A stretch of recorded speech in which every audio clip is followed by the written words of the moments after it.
हम लोग बहुत फैंसी हैं विदेशों के लिए। फैंसी का मतलब बहुत ज़्यादा प्रभावित है। आज आप अपने आसपास में भी देखिए, कहीं किसी को अपॉर्चुनिटी मिलती है तो वो विदेश जाना चाहता है। तो ये आरबीआई क्यों चाहती है कि ये मनी के लेन देन को हो जाए? क्योंकि यहाँ से लोग नहीं बाहर पैसा भेज देंगे। हर आदमी चाहता है कि मैं टैक्स ना दूं। सुविधाएं तो मुझे सारी चाहिए। देश से मुझे अच्छी बिजली भी चाहिए, सड़क भी चाहिए, फ्री एजुकेशन भी चाहिए, फ्री मेडिकल भी चाहिए, लेकिन मैं टैक्स ना दूं।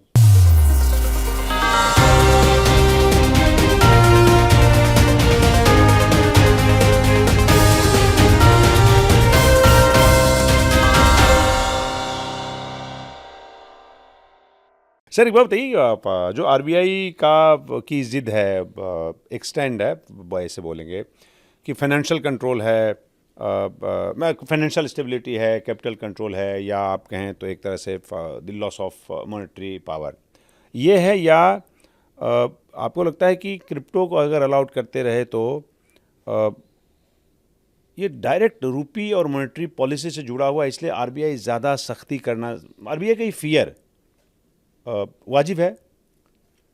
देखिए, ऐसा है कि हम लोग ना, मैं हम लोग जब बोल रहा हूँ तो आई एज एन इंडियन बात कर रहा हूँ। हम लोग बहुत फैंसी हैं विदेशों के लिए। फैंसी का मतलब बहुत ज़्यादा प्रभावित है। आज आप पंजाब चले जाइए, पंजाब में हर घर का बच्चा चाहता है कि मैं कनाडा चला जाऊं, मैं यूएस चला जाऊं। आज आप अपने आसपास में भी देखिए, कहीं किसी को अपॉर्चुनिटी मिलती है तो वो विदेश जाना चाहता है। अब आप तो जाके वापस आ गए। देखिए, मेरे को ऐसा लगता है कि सारे जहां से अच्छा हिंदुस्तान हमारा। मैं तो इस पॉलिसी का बहुत बड़ा प्रचारक हूं, जी। और मुझे तो सरकार में भी कोई कमी नहीं लगती। मुझे तो देश बहुत प्यारा लगता है, क्योंकि जो लोग, क्या है, मैं आपको ना इस पे थोड़ा सा एक ऑफ बीट बात करता हूँ। जी।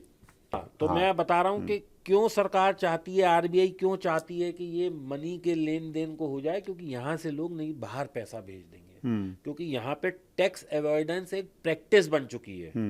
हर आदमी चाहता है कि मैं टैक्स ना दूं। सुविधाएं तो मुझे सारी चाहिए। देश से मुझे अच्छी बिजली भी चाहिए, सड़क भी चाहिए, फ्री एजुकेशन भी चाहिए, फ्री मेडिकल भी चाहिए, लेकिन मैं टैक्स ना दूं। तो सरकार कहाँ से लाएगी पैसा? आप बताइए। उन्हें ये तो चाहिए कि मेरे गांव के आगे से हाईवे बन जाए, ताकि जो मेरी जमीन 1 लाख रुपए बीघा है वो 40 लाख रुपए बीघा हो जाए, या 1 करोड़ बीघा हो जाए, लेकिन मैं टैक्स ना दूं। ये मेंटेलिटी जब तक रहेगी, देश नहीं ग्रो करेगा। आरबीआई का स्टैंड, मैं कहता हूं, बिल्कुल 100% ठीक है, क्योंकि लोग यहां से पैसा फ्लश आउट कर देते हैं। आपने सुना ही होगा कि जिसके पास ज्यादा पैसा है वो स्विस बैंक में रखा था। हमने सुना ही है ना, आप पिछले 20 साल से सुन ही रहे हैं। मोदी जी भी इसी उस पे आए थे कि मैं स्विस बैंक से पैसा वापस लाऊंगा। जी। तो इसका जब लाऊंगा, इसका मतलब उन्होंने ये तो मान ही लिया कि पैसा है। तो वो पैसा ना जाए बाहर, इसलिए आरबीआई का स्टैंड है कि क्रिप्टो हमें अभी नहीं अच्छा, चाहिए। चलिए, सही जगह पे आप पहुंच गए हैं। मैं एक सवाल इस पर मेरे दिमाग में आता है। 30% आपने लगा दिया साहब, टैक्स लगा दिया, 1% टीडीएस लगा दिया। अ, सुप्रीम कोर्ट ने जो बीच का रास्ता निकाला, उसके हिसाब से आपने कहा कि साहब हम फ्रेमवर्क बनाएंगे। रेगुलेटरी फ्रेमवर्क तो बनाने, क्या कॉन्ट्रडिक्शन है? आपने साहब एक एफआईयू फाइनेंशियल इंटेलिजेंस यूनिट को बना दिया कि वो साहब रेगुलेटर है जो एक छाते की तरह काम करेगा। बट अगर फ्रेमवर्क में घुस के आप देखेंगे तो ऐसा कोई सॉलिड फ्रेमवर्क क्रिप्टो करेंसी को रेगुलेट करने का अभी तक नहीं है। प्लीज़। देखिए, क्या है, जो अभी जितने भी एफआईयू रजिस्टर्ड एक्सचेंज हैं, उनके पास जो वॉलेट है उसमें आप पैसा, मतलब अपना कॉइन ट्रांसफर नहीं कर सकते। वो सिर्फ उन्हीं के वॉलेट में रहेगा। तो ये फ्रेमवर्क का एक बहुत अच्छा हिस्सा है। सेकेंडली, उन्होंने ये कर दिया कि उसके फ्यूचर बना दिए। जैसे हम बात से भटक गए थे अपनी। जैसे क्रूड ऑयल का फ्यूचर है, अब आप क्रूड ऑयल का फ्यूचर ट्रेड कर सकते हैं। आप उनसे ये कहें कि ला भैया मेरे को 1 बैरल क्रूड ऑयल दे दे, मैं घर रख लूंगा, तो क्या ये मुमकिन है? नहीं मुमकिन है, क्योंकि उसकी डिलीवरी नहीं है। ऐसे ही बिटकॉइन की भी डिलीवरी नहीं होगी। आप खरीद लो, जब तक आपको उसमें रहना है, you be in that future. जब आपका बढ़ जाए या नुकसान लेना है, आप उसे बेच दीजिए और आ जाइए। प्रॉफिट होगा, सरकार 30% टैक्स ले लेगी। लॉस होगा तो लॉस है ही है, फिर तो बात ही खत्म है। जी जी, ठीक बात है। जी, मेनी इंडियंस जो हैं वो क्रिप्टो की जब बात होती है तो ऐसे लगता है जैसे कि क्रिप्टो में जिसने इन्वेस्ट किया वो सब दुबई चला गया, यूनाइटेड अरब एमिरेट चला गया, crypto startup shifted to Dubai and Dubai and Singapore both. हम लोग ऑलरेडी ये मार्केट टैप कर सकते थे, भरोसा क्रिएट कर सकते थे नए युवा में, इन्वेस्टर्स में। वो अपॉर्चुनिटी हमने लूज़ कर दी कि आपको लगता है कि नहीं वो एक फसाड है, ऐसा कुछ हुआ नहीं है? देखिए, अभी ना हम फर्स्ट जनरेशन और may be second generation of crypto चल रही है।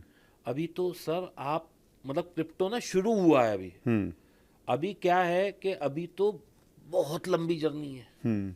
अभी तो यहाँ से 50 ईयर्स डाउन द लाइन हो सकता है कि इंडियन रुपी या ये सारी दुनिया जो है ये पैसा खत्म हो जाए और सब क्रिप्टो पे ही शिफ्ट हो जाए। अभी हमें कुछ नहीं पता, और हो सकता है 10 साल बाद ये बैन भी हो जाए, पूरी तरह खत्म कर दे सरकारें, ये भी हो सकता है। ठीक है ना? तो it is too early to say anything. तो हमने कोई अपॉर्चुनिटी तो मिस नहीं की है, ये बात तो मैं बिल्कुल कहूंगा। क्योंकि देखिए, सबसे पहले देश होता है जी। आरबीआई क्या चाह रही है? आरबीआई को कोई आपका पैसा नुकसान हो जाए उसमें मजा थोड़ी आ रहा है। भाई उनकी जेब में जा नहीं रहा, आपको फायदा नहीं हो रहा, तो उनको क्या नुकसान मतलब फायदा है? आप कमाएंगे तो टैक्स मिलेगा ना सरकार को। तो सरकार ये चाहती है कि पैसा देश का देश में रहे, आपका लाभ हो, जो पैसा हम लोग लगा रहे हैं वो हमारी इकोनॉमी में रिवॉल्व होता रहे, वो इंडिया से बाहर ना चला जाए। This is the only concern, बस यही है। अच्छा, 2-3 सवाल पूछूंगा अभी आपको, जो हम आएंगे टेरर फंडिंग और सिक्योरिटी रिस्क पे। उसके पहले जो स्टैंडिंग कमेटी ने जो ऑब्जर्व किया उस पर बात करते हैं। जैसे फ़र्ज़ करिए 30% आप टैक्स ले रहे हैं और अब आपने वो फ्रेमवर्क बोला, बट सरकार के नुमाइंदे ये मानते हैं कि वो फ्रेमवर्क अभी फुल प्रूफ मैकेनिज्म नहीं है। नहीं, अभी तो वो फर्स्ट जनरेशन पे भी नहीं पहुंचा है। तो ये टैक्स विदाउट ट्रस्ट है, ये मॉडल है। हाँ, देखिए मैं बताता हूँ। आज आप एक काम करिए, आप मेरे को एक गिफ्ट दे दीजिए 1 करोड़ रुपए का, ठीक है? तो सरकार को ये कैसे पता लगेगा? तो सर मैं कल को हो सकता है उस पर टैक्स ना जमा कराऊं, तो सरकार कहती है TDS ले लो इससे।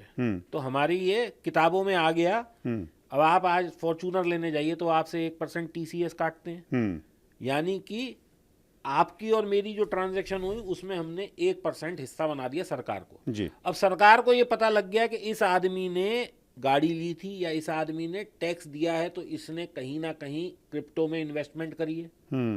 तो सरकार ये चाह रही है कि हम एक ऐसा फ्रेमवर्क बनाएं कि जो भी व्यक्ति क्रिप्टो में ट्रेड करे, हमारे पास उसकी पूरी बही खाता होना चाहिए।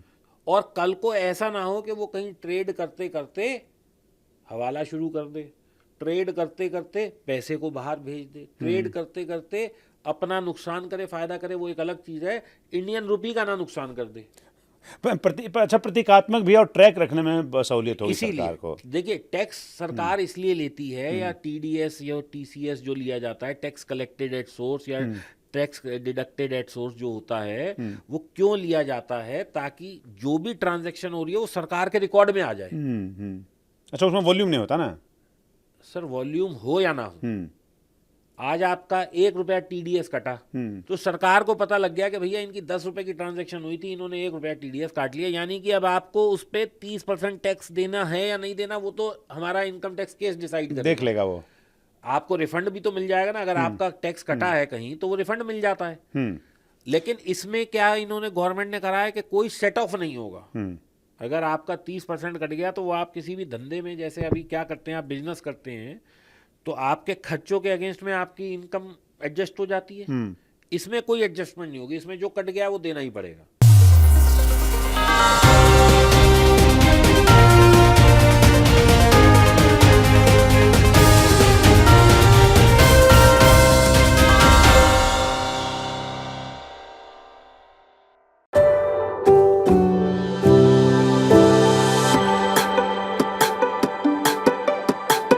Every book has a journey, and every author has an untold story.